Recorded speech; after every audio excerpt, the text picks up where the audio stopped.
Hi, I'm David Vinjamori, and this is Brand New.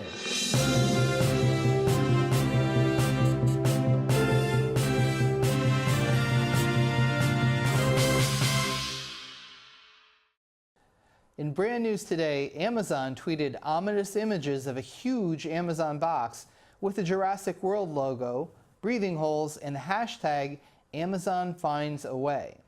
The Jurassic Park series film Jurassic World: Fallen Kingdom is due to open on June 12th.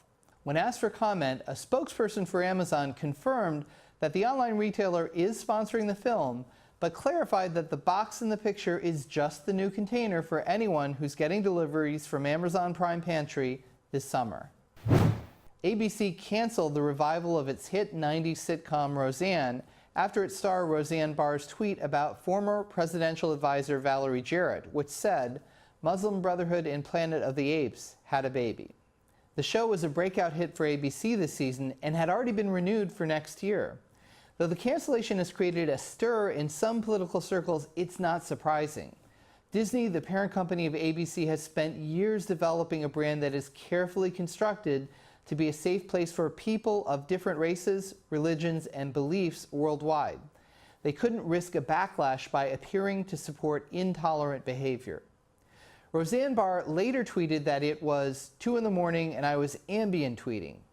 Ambien manufacturer Sanofi replied to the tweet saying, "While all pharmaceutical treatments have side effects, racism is not a known side effect of any Sanofi medication."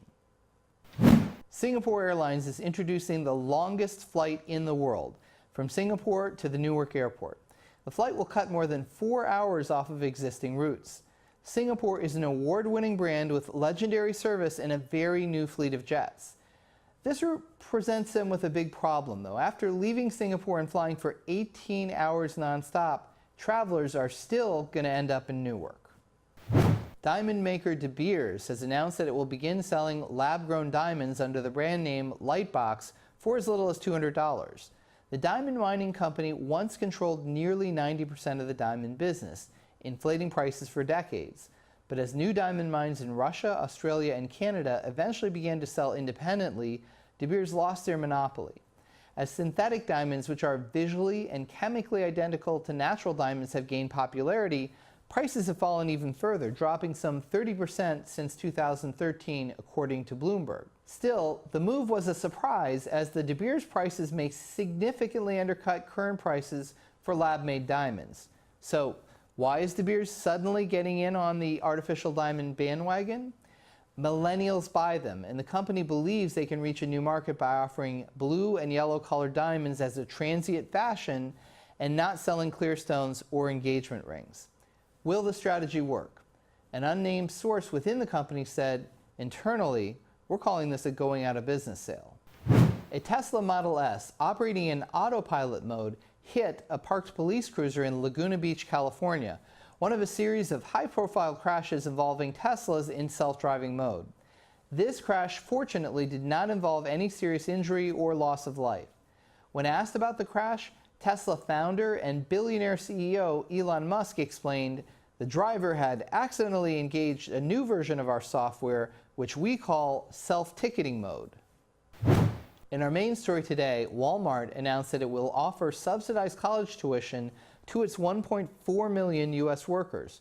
Workers who contribute $1 a day will be able to take courses at the University of Florida, Brandman University in Irvine, California, or Bellevue University in Nebraska. Workers don't have to make any commitment to Walmart to get the benefits.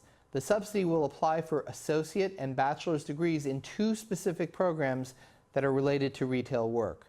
Most of the courses will be taken online. This comes amid a series of other moves by the Bentonville giant to improve its image and its competitiveness. Walmart raised its base pay rate by $2 this year from $9 an hour to $11. It has also increased its job training for store managers at new training centers called Walmart Academies. At the same time, Walmart has made a number of acquisitions and moves to reach new customers and compete for online sales. 2 years ago, Walmart bought online retailer Jet.com. That's helped amp online sales growth to 33% in the most recent quarter, though it's still a very small part of Walmart's revenue and won't challenge Amazon anytime soon.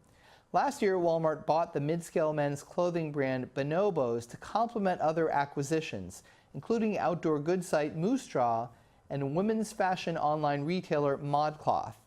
The problem is that all of these acquisitions are losing ground.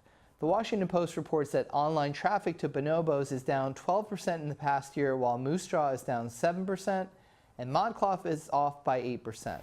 So what's actually happening here? Walmart's feeling the effects of a good economy.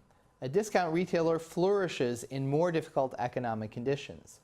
While they're trying to spin the pay raises and new benefits as corporate altruism, Walmart is having a tougher time competing for employees. Target pays more. Other chains offer better benefits, and with a tight labor market, Walmart had to offer more to retain workers.